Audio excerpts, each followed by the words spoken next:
There's something about industrial grade broadcast equipment that just scratches my brain in the right place. I don't know, they not only look super cool, but they're built like tanks and everything is thought out super well. For example, this front panel is actually in two parts. You can use little handles on either side to pull out the bottom half and twist it up towards you so you can see it and it's easier to use. That's cool and all, but what's this machine even used for? Well, that's a great question. It turns out you can actually edit video on it. I'm serious. After you load a tape into it, you can just press play and use it as a VCR. But there are in and out point buttons and this big knob that lets you see through the video, frame by frame, which is very impressive for analog tapes. Nothing like when you hit pause on a VCR and you can barely recognize the picture. There's also timecode and 4-channel audio and much, much more, which we'll get into. So this machine I have in front of me is the Sony BVW-D75. It came out alongside the release of Sony's new professional video format, Betacam SP. Now, Betacam is different than Betamax. Betacam is the professional version of Betamax, which was a competitor to VHS, but it has much higher quality and other features, which I'll get into. And SP stands for Superior Performance. It's the second version of the Betacam format. So let's take a look at this VTR. I frankly didn't know anything about Betacam or broadcast video formats from the 80s until I got it. I wasn't even looking for this type of equipment. It sort of found me, and I purchased it. Turned out to be some kind of curse, but we'll get into that. So this is the front panel. It has so many satisfying buttons and switches. On the top left, we have our audio section. There's these beautiful VU meters and a bunch of knobs to control both playback and recording levels. You can set up monitoring and mixing with these switches. The top right has a slot for the tape, an analog gauge for the RF level, and a bunch of indicator lights. The bottom half is where you do a bulk of the work. There's a timecode display, that knob for seeking through the video frame by frame, and all the editing controls. Not sure how to use any of these yet, so let's continue. If I lift up the bottom panel, it exposes a bunch more switches, like I said earlier. There's also an hour meter that shows how many power on hours the unit has, but also how many hours the drum has been running, the tape has been running, and how much time it's spent threading. Unfortunately, mine doesn't seem to be working, but I want to try and fix that. I think hour meters are cool, and I wish everything had one. Right below that are these little hooks for RF out. This seems to be the raw RF signal coming off of the video head, and I believe you're supposed to probe it to diagnose issues with the machine. That's something you probably wouldn't see on a consumer set, but it's pretty cool. And from what I gather, most of the controls on this subpanel are things you're not supposed to touch. You set the switches once and forget about it. Now, these switches up top, which also get exposed when you pull out the panel, can be messed with. You can change settings for audio, like recording with Dolby noise reduction. You can also change video settings like brightness or saturation. That might seem like something you wouldn't want someone to change, but I mean, if you're about to go live and the video's a little dark, you can flip it over to manual mode and make your adjustments. Then when you need to set it back to the normal, known good default, instead of trying to get that perfect setting with the dials, you just flip it back to preset. What about the inputs and outputs? As I flip this around, you might notice the handles. That's because this thing weighs 30 kilograms, which is 66 pounds. Yeah, it's dense. Around back, everything is laid out pretty well. It's divided into two sections, analog and digital I/O. On the analog side, there's 4 audio inputs and 6 outputs, component video for your monitor, and reference video inputs. This is for a house sync signal, which is another thing I'll get into later in the video. On the digital side, there's serial VA inputs and outputs, along with digital audio in and out. And that's it for digital. Aside from those two groups, there's timecode in and out, along with a bunch of ports for remotely controlling this unit and other units. So that's it. There's no analog video in, which I expected for a device from the 80s, but no, this device is exclusively digital in and digital out. The only analog video output is for the monitor that you just have in the studio, not for the final broadcast. And it still records analog signals to the tape. And speaking of tape, let's load a tape in here. Betacam SP actually comes in 2 varieties. This is the 30-minute tape, the one I've been showing you so far. It's the same shell as a Betamax tape, which is roughly similar to a VHS tape for scale, but 30 minutes isn't much time, so what did they do? Well, they made an absolutely massive 90-minute tape. This thing is comically large when you're used to a VHS tape. The unit actually accepts both though. You can put in a small tape or a big tape without any adapters or anything, and it just works. Also, all of the tapes come in a plastic case to protect them from handling damage and dust and stuff. And they're actually readily available. I was able to get a box of 10 new old stock on eBay in the original box. I found an article saying Sony was stopping Betacam tape production in March 2023, so maybe that's why it's so readily available. I also need to quickly add that I'll be calling this a VTR in the video, even though it's actually a VCR since you use cassettes, but the industry still calls it VTR from the pre-cassette days, so that's just what I'll call it. I'll put in a tape and let it thread, then press play. Error 03, that's what I was afraid of. If we look at the monitor output, it says error 03, real trouble. I bought this knowing it wasn't working and had this error, but I kind of hoped it would just magically go away. Anyway, I wanted to open it up and take a look just to see if there was anything obvious that I could fix. According to the service manual, which is like 500 pages long, the error is caused by tape slacking, tape breaking, or supply take-up reel locking was detected in record or play mode. I think it basically thinks something is locking up in there and is causing the tape to break or have slack. The conditions to throw this error are a bunch of different sensors and stuff, including when the tension valve calculated from the supply tension sensor output is less than 15 grams continuously for more than 3 seconds. What? Not exactly sure what all that meant, but the fact that it's measuring supply tension in something so precise as grams is kind of impressive. But this is a piece of commercial broadcast gear. It's built extremely well and has to be super precise. I'll show you how precise it is later, but it's genuinely impressive. And look inside of here. I was expecting to see old belts that needed to be replaced, but there isn't a single belt in here, at least from what I can tell. Everything uses gears for their most precision and reliability possible. Another thing I was looking for was bulging or leaking capacitors. In my VCR and PTZ camera video, both of them needed new capacitors to get working, and I was really hoping that wasn't the case here, because look at how many caps there are on this single board. It's an entire sea of them, and I can't even imagine having to replace them. But they're all Nichicon caps, which from what I can tell are very high quality. In fact, it's the same brand I use when I fix old devices, so I don't think that's the issue. Here's what it looks like when I put a tape in. It's able to fully thread the tape around the video head, and the video head spins up fine. It's good that this works, but when I press play, you can see the tape kind of tug for a second, and then immediately the head spins down and it enters protect mode. It's clearly trying to feed the tape, but for some reason it can't. So I took out the whole loading mechanism to get a look at the transport, and I don't see any belts, so good job, Sony. I manually put a tape on there and let it feed out, and it still did it. I kept messing around with it, pressing play, stop, fast forward, all that, and I ended up taking a quick lunch break, and when I came back, it worked. The mechanisms engaged and the tape played like there was nothing wrong. I have no idea what fixed this. Maybe it just needed a little exercise. But I don't ask questions. I immediately reassembled everything and put the lid back on. Don't worry, I'll actually do a full disassembly later in the video, but I want to do that after I film in case I break it again. So now it's time to get a video feed into here. This should just take in a standard SDI video, so I'll plug in my SDI video source, and there we go. Now, would you believe me when I told you it took an hour to get to this point? Try 10. Well, I don't know how long it took because I lost count after the first 5 hours. You can feel free to skip past this part, the video is timestamped. But I really learned a lot about this broadcast video format. It actually really tested the limits of my patience. I naively thought I could just convert HDMI into SDI. That makes sense, right? You can convert HDMI to VGA, DVI to DisplayPort, any number of combinations. So this should work too. I got one of these Blackmagic HDMI to SDI converters and an SDI to HDMI so I could convert back into a consumer format. It turns out this is easier said than done.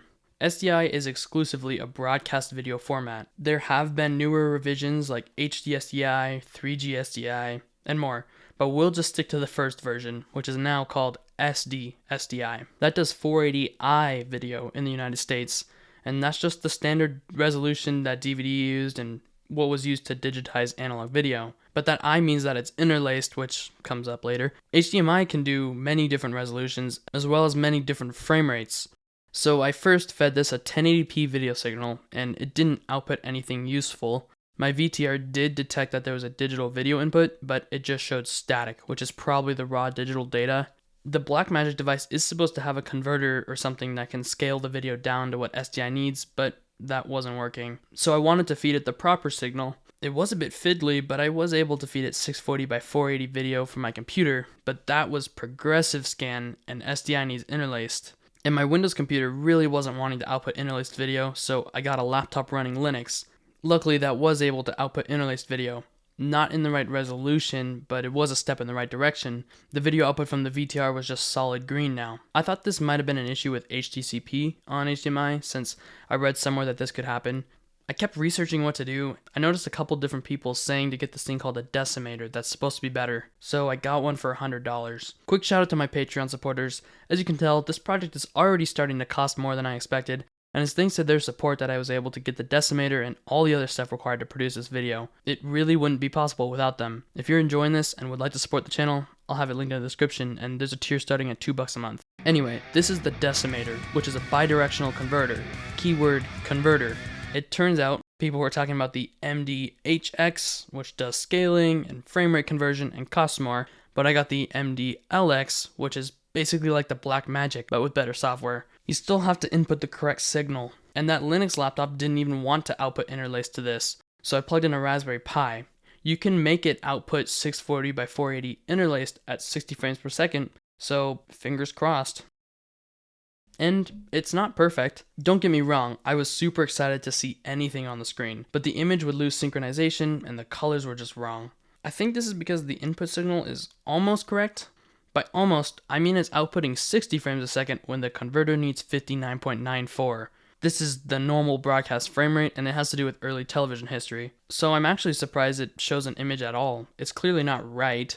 Anyway, you can actually change the raw HDMI timings in the Raspberry Pi's configuration, but this isn't the right way to do it. The whole reason I wanted to convert from HDMI is so I could plug my camera or laptop or whatever into it. It's going to be miserable to use a Raspberry Pi. And I was talking to a friend about this, and he suggested just getting a GPU with SDI outputs. That's a good idea. Instead of trying to convert one source into SDI, why not just make the source SDI to begin with? I didn't want to do this originally because I was hoping to have the versatility of HDMI, but obviously that's not going to happen at this point. So I did some quick research and I found a GPU that will work. This is the NVIDIA Quadro FX8800, which came out in late 2008. It unfortunately has that rubber that basically melts over time, so it's kind of gross. The Quadro line of graphics cards are generally aimed toward the professional market for CAD, rendering graphics, editing video, or pretty much anything that requires lots of compute power. It makes sense that they would have a GPU with SDI outputs because it would fit right into a news studio that needs to render real-time graphics, for example. But the card doesn't actually have SDI jacks, and that's where the second card comes in. The GPU actually sends its video over DVI, and you have to link the cards together with a cable. And internally there's a ribbon cable that carries synchronization data. Then it outputs standard SDI video signals up to 1080p. There's actually two SDI outputs. You can output the same signal on both jacks, or you can use one as key and one as fill, which is basically a way of making certain parts of the video transparent if you're overlaying things like a banner. I won't be needing that. And the third jack on this is actually an input. It's for what's called a house sync signal, which I mentioned earlier. Your news studio, for example, would have the same sync signal being fed into all the cameras, graphic generators, mixers, keyers, basically anything that generated a video signal. Everything would latch onto the signal and output videos in perfect sync, so each frame starts and ends at the same time. It's kind of important in broadcasting when you're switching between different sources. If you're switching between slightly out of sync cameras, the video might stutter or get split down the middle, and it's just not a pleasant experience. And that VTR actually has a reference video jack on it too, so I can feed my computer and VTR the same signal and it will be in perfect sync. And that signal is actually just standard analog composite video, and it's just showing a black screen. Anyway, enough about that GPU. Let's plug it into my computer. I took my modern GPU out and put in these two cards. It's weird having SDI jacks on my normal PC, and this didn't magically work. I won't include all the further issues I ran into for brevity, but I had a terrible time trying to get the drivers to cooperate. Eventually, I got the software to work, and I'm going to turn on the SDI outputs and just hope I can see a picture. I think I was less happy than I was relieved. I sunk a lot of time into this, and I really wanted to make this video, so I'm glad I got it working. And then my CPU cooler, after 6 years, just decided to stop working in this moment. 10 seconds after I finally got a video signal. So, after I got a new cooler, I was able to fully test this out, and it works great. This is a much better solution than HDMI to SDI. It really is the proper way to do things, because it's outputting the actual standardized video, and it lets me synchronize to my other equipment. Mine is free running, meaning it's not tied to a sync signal, but you can have it synced to a digital or analog signal and be pixel accurate, which is crazy. That means this computer and all the cameras will be outputting the same pixels at the same time. So I think it's the time you've all been waiting for. I'll clear off my desk and get this big, heavy VTR in here so I can actually try and edit video. You're gonna get to follow along with me as I learn how to edit by reading the manual.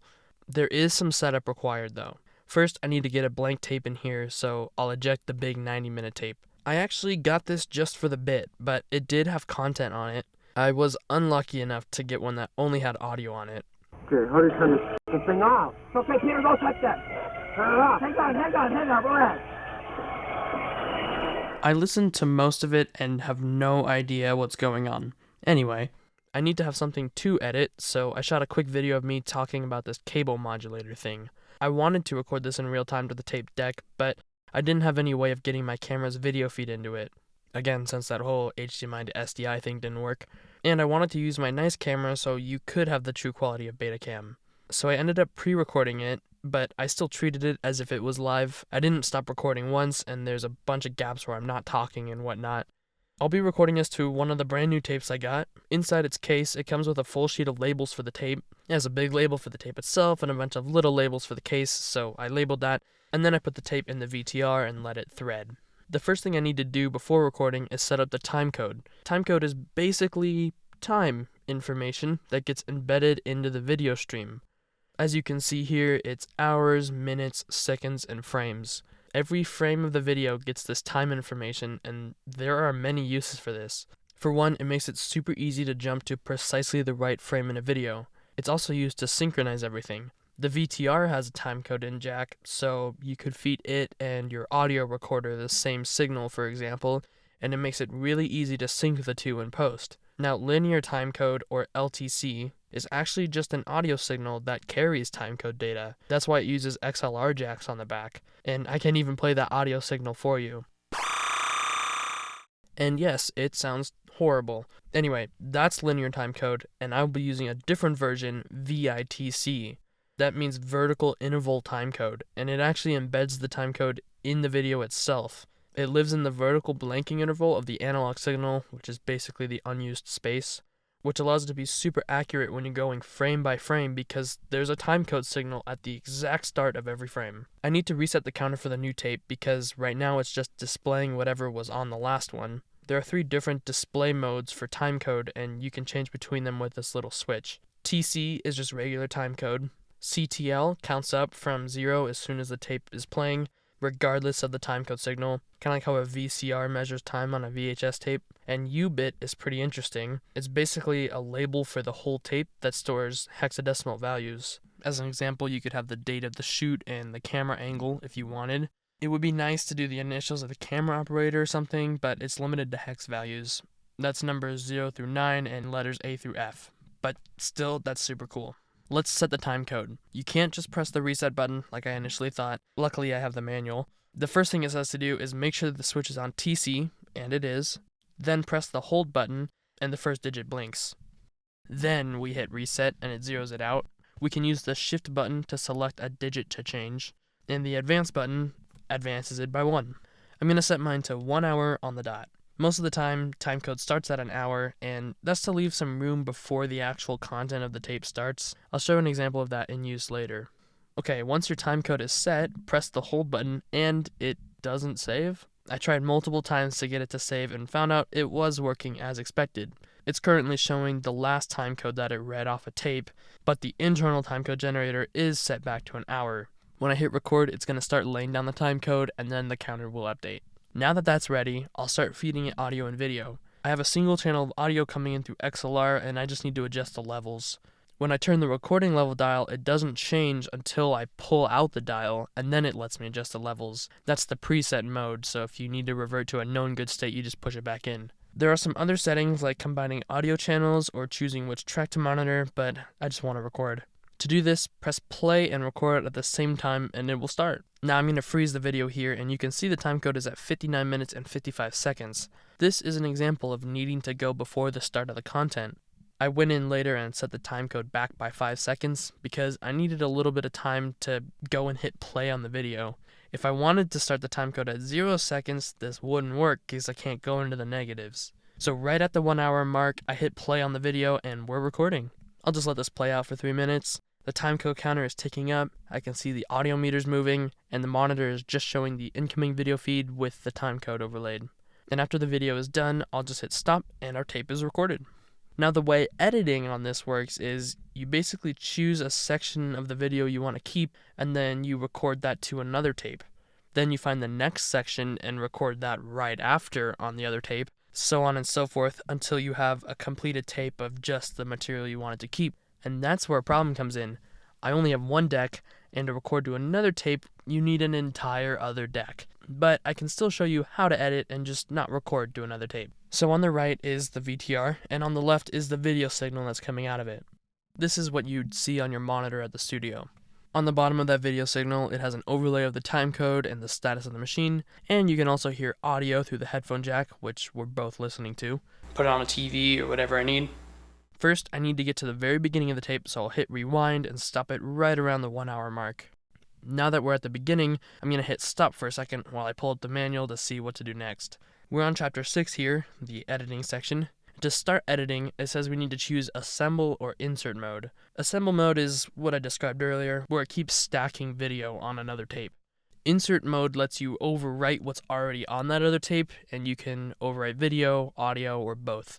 I could insert some B-roll of the product I'm showcasing, for example. But I just want assemble mode, so I'll hit the assemble button. And it's not letting me select a mode. It turns out I had the write protect switch enabled on the tape itself. If I hit it now, it will let me edit. So now that we've selected a mode, the next step is to find the first clip I want using the search dial. This search dial is infinitely better than mashing forward and reverse. It has 2 modes, shuttle and jog. When you pull it out, it engages shuttle mode, and there are physical stops in the dial for different speeds. You can go from extremely slow to extremely fast, and in both directions. So right now I'm just listening in reverse until I hear the beginning of the first sentence. Once I found the beginning, I physically pushed in the dial, and now it's in jog mode where the dial spins freely. I can seek frame by frame, and I'm around the point where I start talking, but I can move to the precise point that I want when I'm in jog mode. It's showing an almost perfect freeze frame the whole time. It's even crazier when you look at the tape. It's literally moving less than a millimeter at a time. That's how precise this is. I found the beginning of the first clip, or the in point, so I need to tell the machine that. To set the in point, you hold down entry and press in. You can also do audio separately if I were in insert mode. And now to find the end of the first clip, or the out point. That's around right here, right after I say contemporary research. Contemporary research. And as you can see, I'm clearly not very experienced with this. I kept overshooting and stuff, but I eventually found my spot. And I did accidentally press stop instead of going into freeze frame, but that mechanism is so responsive I was able to get out of stop mode and find my out point very quickly. So I'll hit entry out to mark that spot, and at this point you can make finer adjustments 1 frame at a time with the trim buttons if needed. The next step in the manual is to confirm the edit points. If you hold down the in button, for example, it'll show the time code for the in point. If you hold both in and out, it shows the duration. Or you can just preview the cut by pressing preview.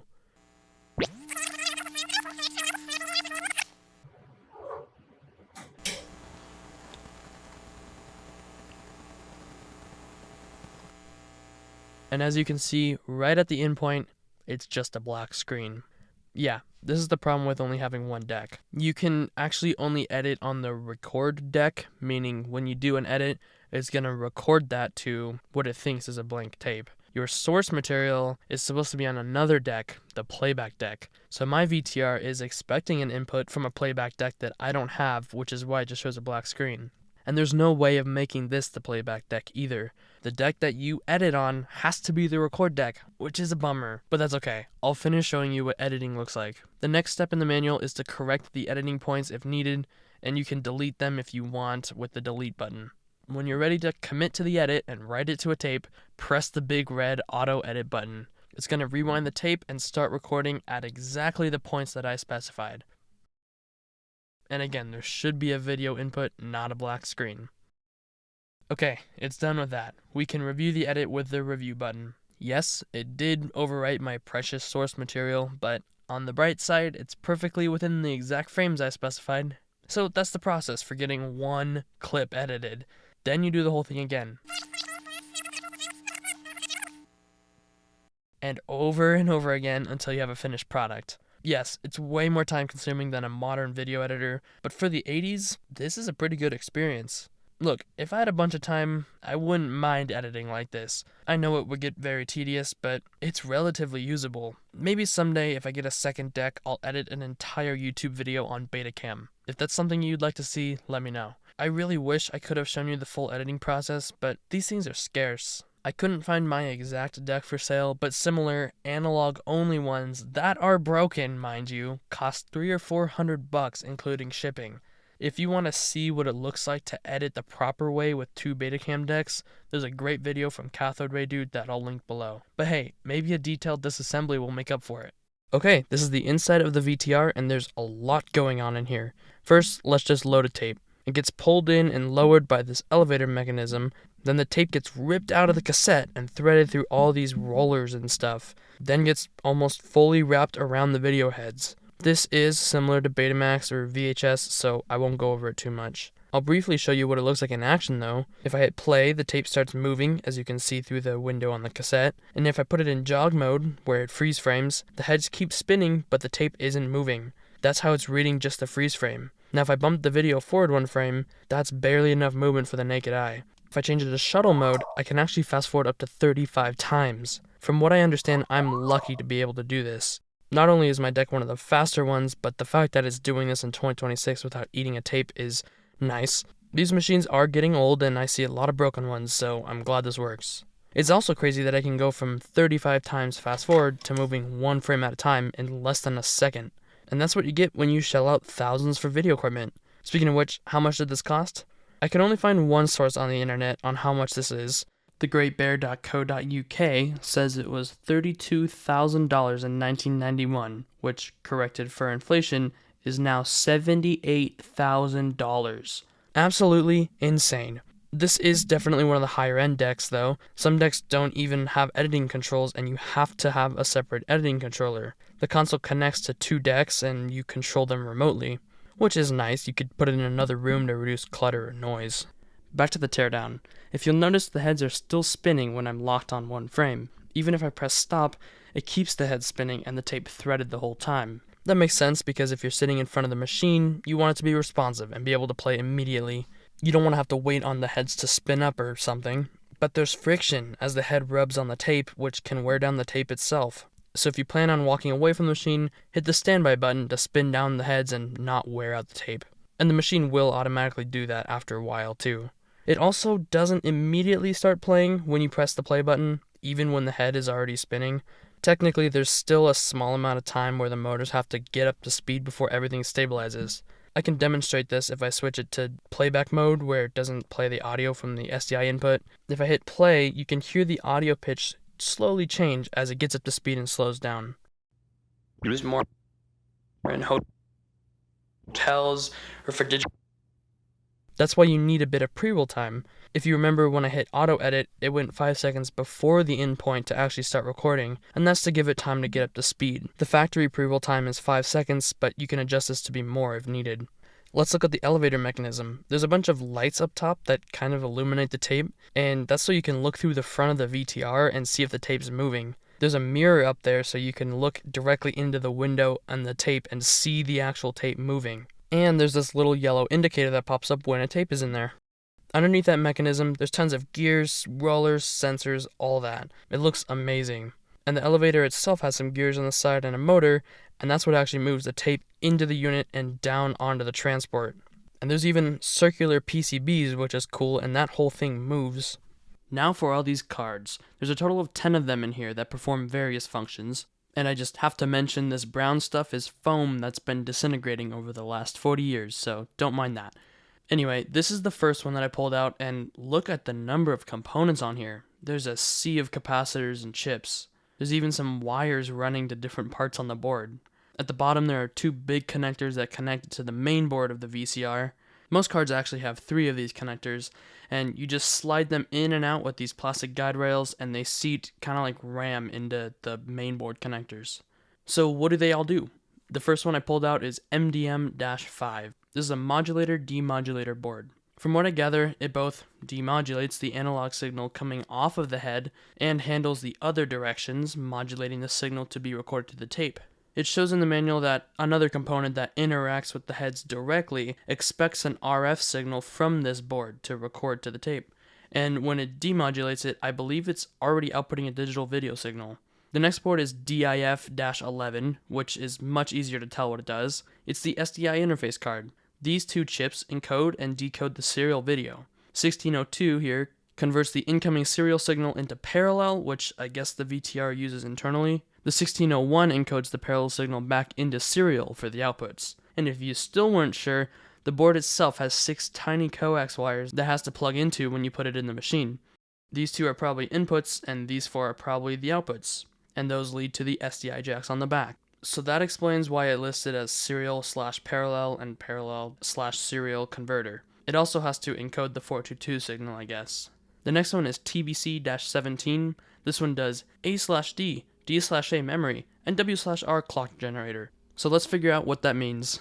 The entire back of the board has a metal shield on it, like the last one did, and also has a few of these little metal boxes that most of the boards have. After tons of searching, I seem to have narrowed it down to being a filter of some kind. I found some pictures of similar parts. This part is from the analog version of this VTR, but I assume it's relatively the same. It seems to be a low-pass filter, and I have no idea why it would be on here. I see potentiometers for phase and level adjustments for Y, Y-R, and so on. I also see an oscillator that's clocked at 14.3181 MHz, which is double the color burst frequency in an analog NTSC signal. So, with all that information, I still don't know what its full purpose is. It probably does something with digital to analog and analog to digital conversion. One of the adjustments on the board are for the monitor feed's output levels, which is analog, so that's probably why it needs the oscillator. I'm thinking there's also something to do with time-based correction, judging by the name of the board. That would correct the output of the analog signal from the video heads and stabilize them for better quality. But that's all I've got for this board.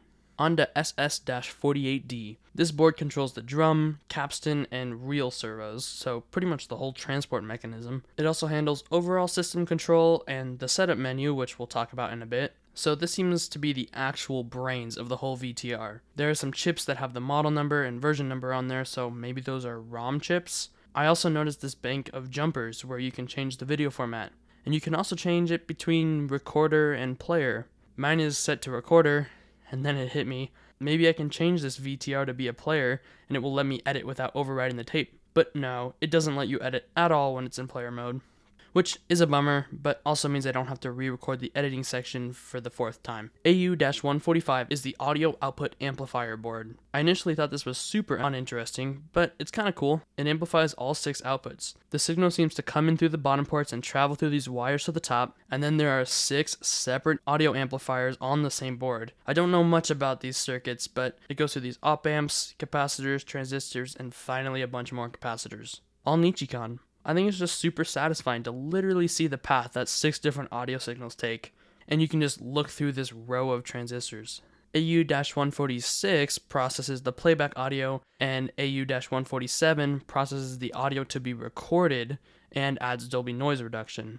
DT-28 is the dynamic tracking board. According to dexterslab2013.blogspot.com, these Betacam decks have 10 video heads total. There's a head that reads the signal before the main heads do, so it can make sure the track's aligned and perform real-time adjustments so they're perfectly tracking the video signal, which is probably how the video output is so good in freeze-frame mode. This whole article was an interesting read, and I'll link it below. So this board deals with the head tracking. AFM-8 is the AFM audio modulator and demodulator. AFM was the standard that Betacam used to record audio signals on the tape. Underneath this metal shielded section is just more components I don't recognize, but interference was an important concern on this board. It's one of the 2 that you have to ground directly to the chassis.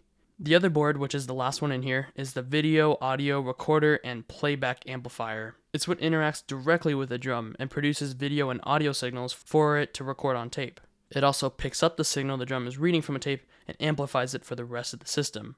Underneath these metal shields are 4 separate circuits. On the right are the playback amplifiers for channel 1 and channel 2. Not sure what those are, maybe video fields. They're almost perfect mirrors of each other, and the left side is for outputting the signal to be recorded on the tape. There are other things on this board like labels for time code too. And with that, the disassembly is done.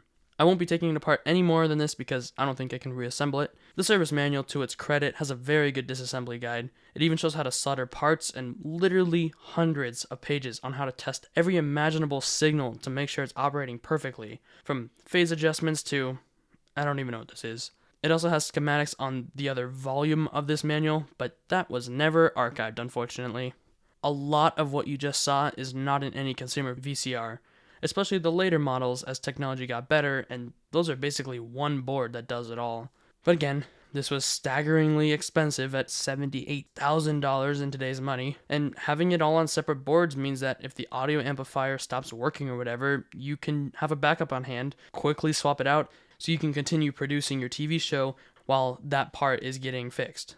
Speaking of not working, the hour meter. It actually runs on a battery, which probably keeps the time or whatever. It works completely independently of the machine, so even when it's unplugged, you can see how many hours it has. But the battery has to be replaced every 3 years, and, well, mine wasn't. The service manual doesn't say how to replace the battery, and I couldn't find anything obvious, so I just left it alone. But the manual does have different checks and things that need to be replaced after certain hours, so that's kind of cool. Let's quickly go over the menu system. You can adjust lots of stuff here. Turning the search dial scrolls through the list, and holding that random unlabeled button next to it while turning the dial lets you change the setting. So if I wanted to change the pre-roll time, I hold that button and I can go all the way up to 15 seconds and all the way down to 0.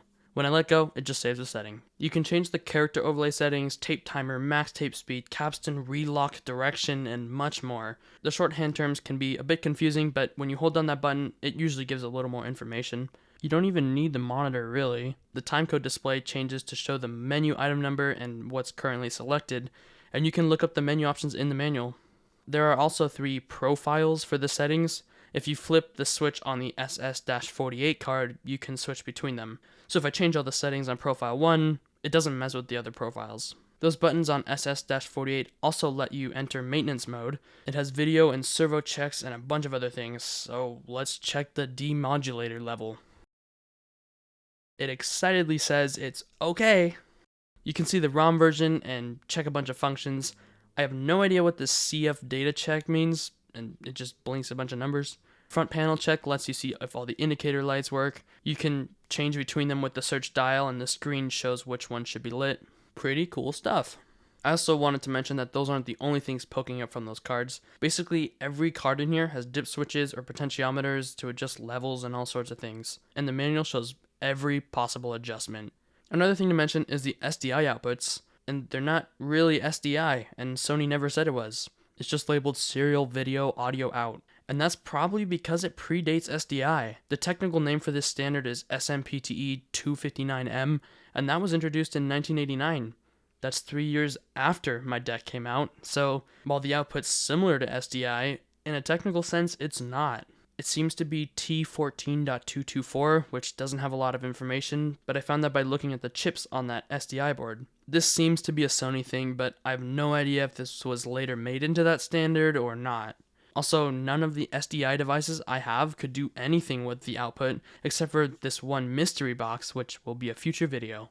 But still, it's cool that it was so far ahead of its time. If you bought it in 1986, you could have used it all the way through the 2000s with digital TV, and it would still be very acceptable. As far as SD video goes, it looks really good. And yes, the signal on the tape is still analog, but Betacam stores component signals to the tape, meaning the color and brightness data are separate signals. That, along with using higher quality tapes, means more bandwidth and a significantly better video signal. Just look at this nighttime video I shot. Here's what it looks like on VHS, and here it is on Betacam. Okay, I think that's about it for this video. I know it's my longest video yet, but there's still stuff I didn't get to cover. If you made it this far, you're amazing, and I want to extra thank you for watching. If you liked the video and want to support the channel, consider checking out my Patreon. Producing videos like this takes a lot of time and money, and the support from these people lets me keep doing it.